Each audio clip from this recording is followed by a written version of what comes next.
네, 오늘은 성령능력 기도원에서 그동안 했던 깊고 깊은 영분별 시리즈 100회 특집으로 제가 쓴 책 사단이 내민 두 개의 선악과 신이 나빌 강신과 마법의 정체의 마지막 목차, 결론이죠. 결론인 가시적 물질적 연계와 비가시적 물질적 연계, 그리고 인간의 운명을 제가 100개 특집으로 말씀드리겠습니다. 이거는 말씀을 드리지는 않고 읽어 드릴게요. 네, 이제부터 하겠습니다.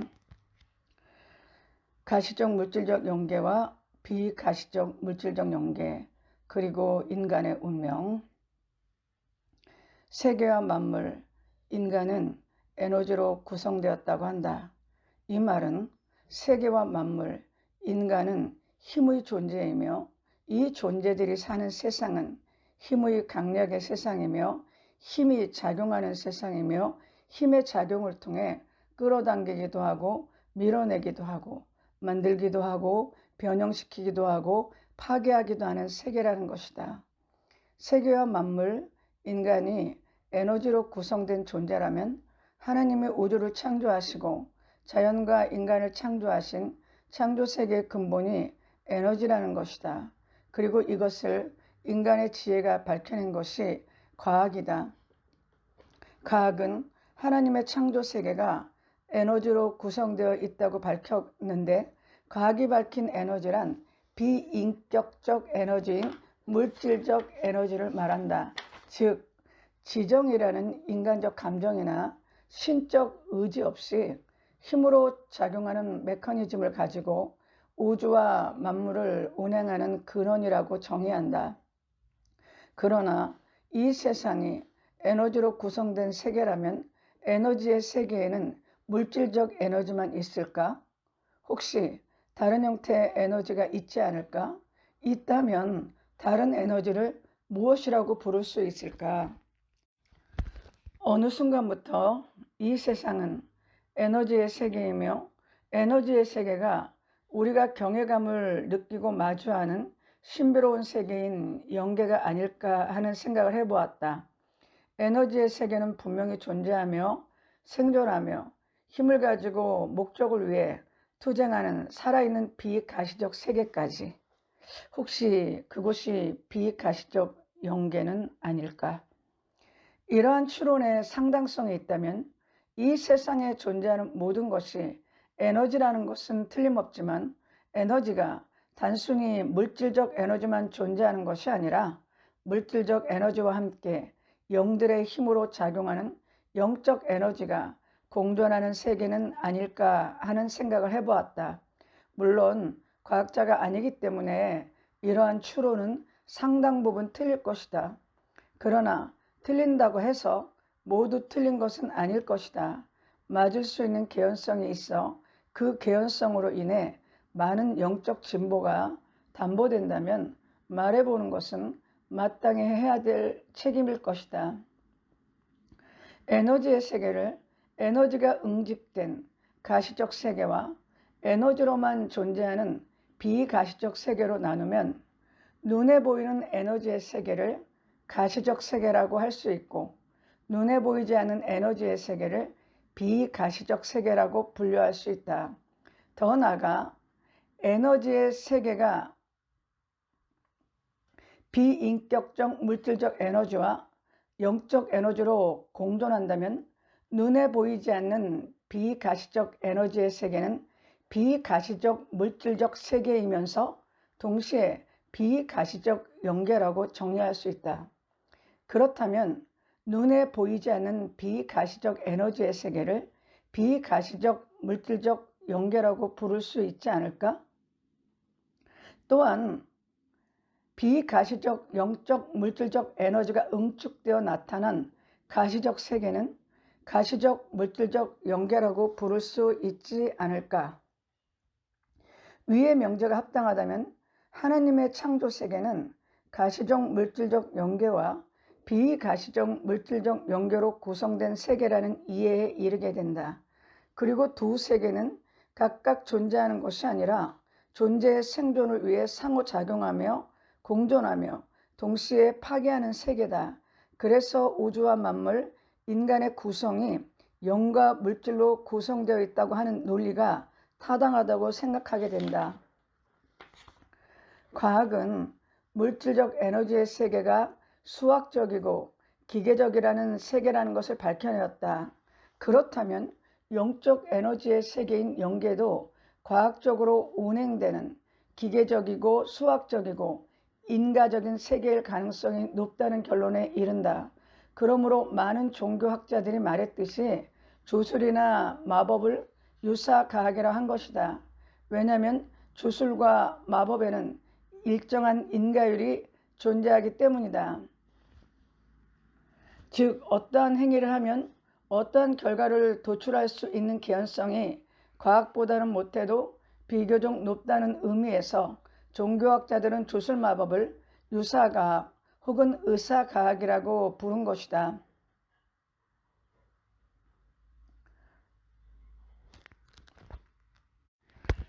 그러므로 과학자들이 에너지의 세계를 밝혀낸 것은 과학자가 알았던 몰랐던 물질적 에너지의 세계를 밝힌과 동시에 영계를 발견한 것이 되기도 한다. 인간의 지혜로 물질적 에너지와 영적 에너지의 세계의 원리를 밝혀낸 것을 과학이라고 한다면 사람들이 아직 밝히지 못한 물질적 영적 에너지의 원리를 초자연적인 사건 혹은 기적이라고 부르는 것이다. 즉 과학이란 물질적 에너지와 영적 에너지를 인간의 힘으로 밝혀낸 것이고 초자연적 사건이나 기적은 인간의 힘으로 밝혀내지 못한 물질적 에너지와 영적 존재의 에너지의 운행을 말한다고 할 수 있다. 다만 비인격적 물질적 에너지와 영적 에너지 가운데 비인격적 물질적 에너지는 수학의 원리로 작동하는 기계적이고 물질적인 힘이라면 영적 에너지는 물질적 힘과 같으면서도 그것을 초월하기도 하고 동시에 물질적인 힘을 조작하여 창조하고 변형하고 파괴할 수도 있는 힘으로 존재한다. 결론적으로 말하면 영적 에너지는 물질적 에너지를 지배하고 다스린다고 볼 수 있으며 물질적 에너지와 영적 에너지의 결합으로 나타난 물질계 역시 영적 에너지인 영적 존재가 지배하며 다스린다고 볼 수 있다. 영은 살아있는 유기체다. 생명력을 가지고 생존을 목적으로 하는 존재다. 영도 살기 위해 에너지라는 힘을 가지고 다른 존재의 에너지를 조작하여 그 존재들의 에너지를 영의 생존 목적에 맞게 변동시킨다. 물질적 에너지와 영적 에너지의 힘의 강약과 상관관계에 따라 에너지 변동이 일어나면 만물과 인간의 물질적 삶이 만들어지고 변화되고 파괴되는 일이 일어난다는 것이다. 이것이 만물과 인간의 운명이다. 인생들이란 영들의 힘으로 인간이 살아가는 것을 말한다. 다시 읽을게요. 인생이란 영들의 힘으로 인간이 살아가는 것을 말한다. 그리고 인간의 운명은 영의 목적의 구현이다. 이것이 모든 존재의 실존이다. 세계의 근원은 에너지이며 유기적 관계를 맺고 있으며 상호작용을 하면서 존재한다. 에너지의 상호작용으로 에너지 변동이 일어나면 무언가가 창조되고 변화되고 소멸된다. 이것이 만물과 인간의 실존이며 운명인 것이다. 그러므로 마법이나 주술에서 말하는 인간 정신력의 힘인 인간의 소원, 생각, 구상화, 말, 행위는 영적 존재가 가진 영적 에너지의 상호작용을 통해 에너지 변동을 일으켜 물질계를 변화시키는 영적 조작 수단이며 행위이다.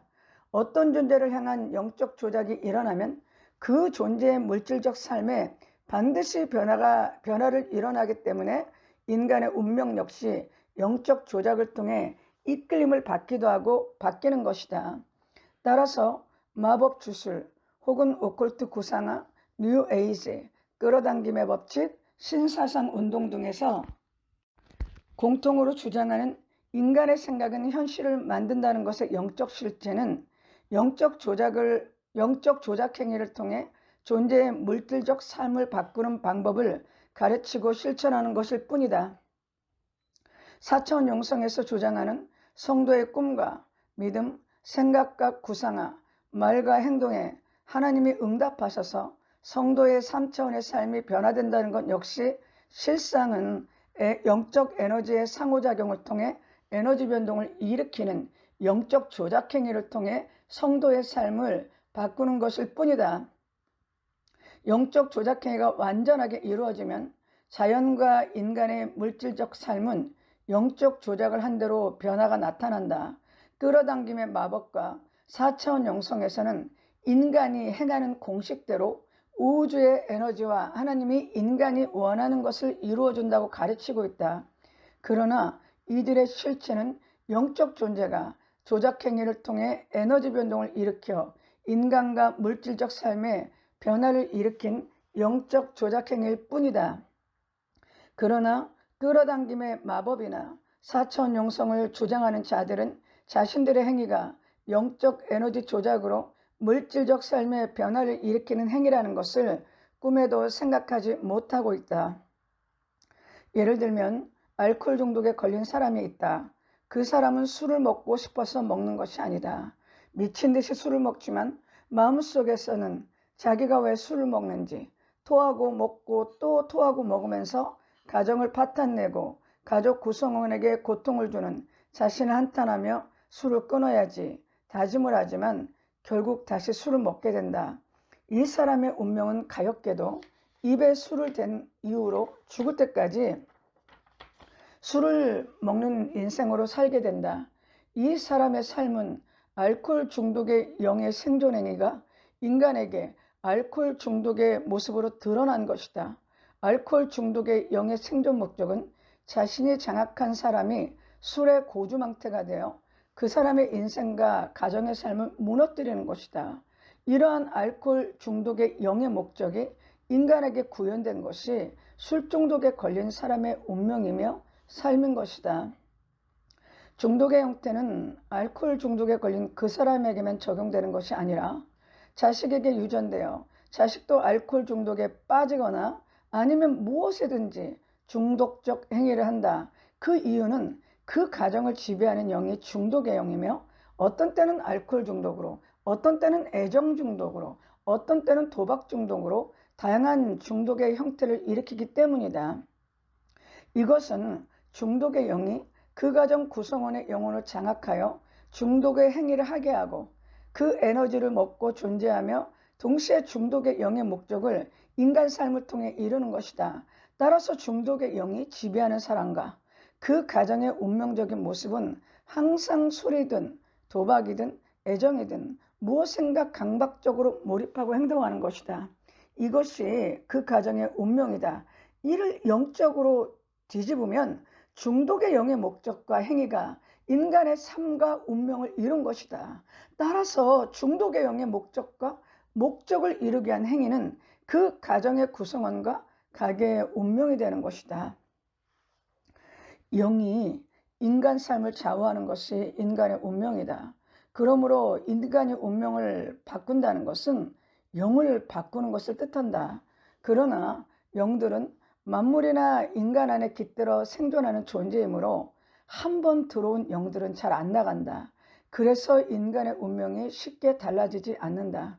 그렇다면 운명은 영원한 인간의 굴레인가? 아니다. 인간은 영을 바꾸어 운명을 바꿀 수 있다. 지금까지 인생을 주도했던 영을 바꾸어 운명을 변화시키려고 투쟁하는 인간의 삶이 바로 영적 전쟁이다. 영적 전쟁에 승리한 사람은 자신의 운명을 바꿀 수 있다. 우주와 자연 만물, 인간은 에너지로 구성되어 있다. 에너지는 비인격적 물질적 에너지와 영의 생존 목적으로 운행되는 영적 에너지로 존재한다. 영적 존재의 힘인 영적 에너지가 초월적 지위에서 다른 영적 에너지나 물질적 에너지를 조작하면 에너지 변동으로 인해 자연과 인간의 삶에 창조와 변화, 파멸이라는 물리적 변화를 가져온다. 세계와 만물, 인간의 실존은 알 수 없는 수많은 영들의 행위로 이끌려가고 있다. 인간에게 역사하는 영의 행위는 인간의 운명을 이루게 된다. 영들도 살아야 하는 존재다. 살기 위해 만물이나 인간 안에 깃들어 영의 생존 목적을 이룬다. 영은 자신의 생존 목적을 이루기 위해 힘을 행사한다. 영의 목적과 힘의 행사로 인해 만물과 인간의 삶이 이끌려지는 것이 인간의 운명이며 만물의 실존이다. 따라서 인간은 자신의 운명을 바꾸기 위해서는 반드시 영을 바꾸어야 한다. 인간의 운명은 영의 생존을 위한 목적적 행위의 물질적 결과이다. 죄란 악한 영의 목적에 이용되는 인간의 모든 생각과 행위이다. 하느님은 비인격적 물질적 에너지와 영적 에너지를 창조하셨고 그 에너지의 세계와 함께 하시면서도 초월적인 분이시다. 하나님은 창조의 세계의 원리를 만드시고 질서를 제정하시고 운행하시는 분이며 동시에 하나님이 만드신 원리와 질서를 초월하시며 존재하는 분이시다. 이 말은 하나님은 창조주이시며 절대자이시며 초월적인 존재이며 동시에 만물과 인간을 다스리시는 생명의 주인이시라는 것이다. 모든 영과 우주와 만물과 인간 생명의 근원이 되신 하나님은 선하신 분이시다. 당신의 피조세계와 인간을 사랑하시는 인격적 하나님이시다. 따라서 운명을 바꾸는 가장 좋은 길은 나의 영을 악한 영의 지배에서 하나님의 성령으로 바꾸는 것이다. 그러려면 하나님께 나가는 유일한 길이요 진리요 생명이신 예수님을 믿어야 한다. 그리고 예수님께서 십자가에 흘리신 대속의 피로 악한 영의 목적을 이루기 위해 살아왔던 흔적인 죄를 씻어야 된다. 그 후로부터는 영을 바꾸는 영적 전쟁을 해야 된다. 이것이 기독교 신자의 성화를 이루는 삶이다. 영적 전쟁은 바로 성화를 이루는 삶을 온전히 살 때 승리할 수 있다. 인간의 영을 바꾸는 영적 전쟁은 인간 삶의 고난과 역전이라는 파란만장한 삶으로 나타난다. 이것이 바로 십자가를 지는 삶이며 예수님을 따르는 삶이라고 하는 것이다. 이러한 신앙의 여정, 고난의 삶은 기독교인의 표지다. 기독교 신자라면 누구라도 예외 없이 하나님께서 이 길을 걷게 하신다. 그것은 사단의 영에게 사로잡힌 인간의 영을 바꾸고 운명을 바꾸시는 하나님의 사랑이시며 생명을 주시는 능력이기 때문이다. 이 세상과 만물, 인간은 가시적 물질적 연계와 비가시적 물질적 연계가 공존하며 상호관계를 맺고 힘의 강약으로 운행되는 원리 안에 존재한다.